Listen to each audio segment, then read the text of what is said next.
We have never experienced this level of terrorist activity in the United States. Cleveland Mayor Frank Jackson says the threat of terrorists using a vehicle to drive through large groups of people is a major reason why he's closed Superior Avenue to traffic through the newly renovated public square.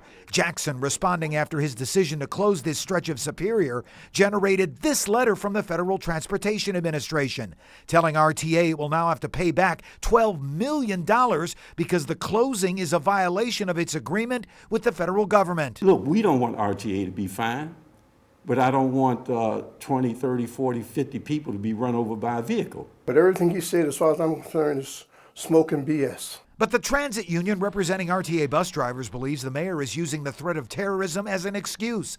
That terrorism is a threat whether Superior through the square is open or closed. If it's going to happen, it's going to happen whether it's public square is configured the way it is or back to where it should be. We hope to see it reopen as soon as possible. And citizens group Clevelanders for Public Transit says if the RTA loses $12 million, serious cuts in service would become a reality. If RTA has to repay FTA the $12 million, we'd like to see RTA sue the city for the $12 million. But the transit union says the biggest issue should be pedestrian and passenger safety, that the closing of Superior through the square was a contributing factor in the death of a 69-year-old pedestrian after she was hit by an RTA bus earlier in the month. It's going to happen again.